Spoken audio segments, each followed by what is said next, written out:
If you think about it, most discipline advice on the internet often feels like it was written by someone who's never actually struggled with discipline.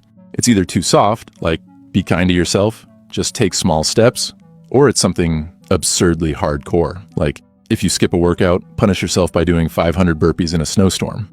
But in reality, none of it actually forces you to be consistent in the long run. The real issue is it's way too easy to not be disciplined. Your brain is wired for immediate comfort, and it's not your fault. It will choose the easiest, least painful option every time unless something forces it to do otherwise. You can promise yourself you'll go to the gym at 6, but if skipping means you get to stay cozy in bed with no consequences, guess what's happening? Exactly. So instead of trying to will yourself into discipline, the easiest fix isn't to become more motivated or mentally strong. It's to make it so annoying and inconvenient to not do the thing that you do it just to escape the discomfort. This is what people miss. Everyone fights against their own willpower, but willpower is unreliable. What you need is to lazy-proof your environment so that not being disciplined is what sucks more. Because think about it. Most of the things you actually stick to aren't because you're naturally disciplined, right? You do them because the alternative is much worse. Like you go to work because getting fired is worse. You show up to class because failing is worse. You pay rent because homelessness is worse. See my point? You're already capable of discipline. You just need the right level of discomfort to trigger it. So, let's say you want to wake up early, but every morning you just keep hitting snooze like it owes you money. The standard advice would tell you to find a compelling reason to wake up, but that's not the problem. The problem is that staying in bed is still the better option. That's what you need to switch up. And instead, try putting your alarm across the room next to a cup of water. Now, when it goes off, you have to physically get up to turn it off. And since you're already up, might as well chug that water. Your body starts waking up, and at that point, going back to sleep now feels like a hassle. And boom, you're up. Or let's say you keep getting distracted while working. You tell yourself you'll focus, but then suddenly you're deep in a rabbit hole watching a 20-minute breakdown of why the Cars movie universe is a capitalist dystopia. So what's the solution? Simple. You make those distractions physically annoying. In this case, you can use website blockers, but if you know you'll just turn them off, go manual. Take your phone, shut it down, and leave it in another room. If your laptop is the problem, do the same thing. 90% of the time, you'll get bored of logging back in real fast.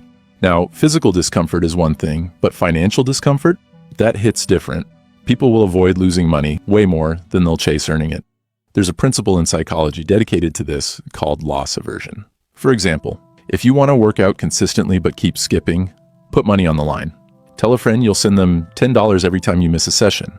Suddenly, skipping is not just, oh well, I'll go tomorrow. It's now, I really don't feel like losing $10 over this. And if that doesn't sting enough, make it $50. Or even better, make the punishment worse than just losing money. There are websites that will literally donate your money to organizations you don't even care if you don't follow through. Now, skipping the gym doesn't feel so convenient anymore. The key is making the pain immediate. A lot of people struggle with discipline because the consequences feel far away. You want to skip the gym today? No big deal. But if every time you skip, you lose money right then and there, suddenly, it matters. Another thing is that humans are social creatures. We care what people think, even if we pretend not to. That's why, if you can use that to your advantage, discipline gets way easier. For instance, if you need to finish a project but keep procrastinating, tell someone you respect about it and promise them an update by a certain time. Now, slacking is not simply disappointing yourself, it's flat out embarrassing. Trying to quit a bad habit? Announce it to your family or friend group. Not in a look at me, I'm built different type of way, of course, but in a way that makes backing out feel stupid. There's a reason accountability groups work. Nobody wants to be the one person who failed. There's an experiment where researchers found that simply having someone watch you made you perform better at a task. It's called body doubling. Having someone else in the room while you work, even if they're not doing anything, makes you focus more. If you can't find a real person, join an online co-working session. Your brain will register the presence of others, and suddenly you'll feel pressure to actually do something. Even something as simple as changing your wallpaper to a goal you're working on can help. There was another study where people who set their phone wallpaper to a goal-related image were significantly more likely to follow through. Why? Because every time they opened their phone, it was a reminder that quitting would make them look dumb. And that's the trick. The moment skipping feels worse than doing the thing, discipline stops being a struggle. It's not really about forcing yourself. It's about setting things up so the easy option is actually the right one. Behavioral psychology suggests that people don't change habits through inspiration. They change through consequences. Atomic Habits calls this the inversion of the second law of behavior change.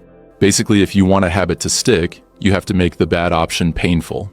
Studies on habit formation show that immediate consequences shape behavior more effectively than long-term rewards. To put it simply, pain avoidance is stronger than delayed gratification. There's also a concept called temptation bundling, where you attach a consequence or reward to a habit. This is why tough gym rats who can only watch their favorite romance anime after working out tend to stay consistent.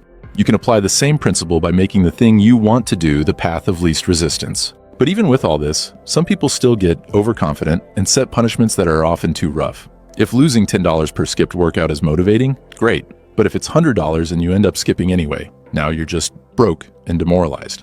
Start with a level of discomfort that's annoying but manageable. Another issue is loopholes. Your brain will look for them. If your alarm is across the room but you start keeping a second pillow so you can just cover your ears, you've outplayed the system. Try to always be smarter than yourself. If you find a way to cheat, adjust the setup so you can't. Though some people worry that this makes discipline feel like punishment or just pure evil pressure. But honestly, so what? I mean, extreme is what gets results. Extreme is what makes you act when you otherwise wouldn't. If your discipline strategy isn't strong enough to override your natural laziness, it's pretty damn useless. And yeah, sometimes you'll just outright refuse to follow your own system. You'll see the consequences coming and still say, screw it. That's normal. But the goal is not perfection. Never. It's just making the right choice easier and the wrong choice harder. If 8 out of 10 times discipline wins because being undisciplined is just too inconvenient, that's a win.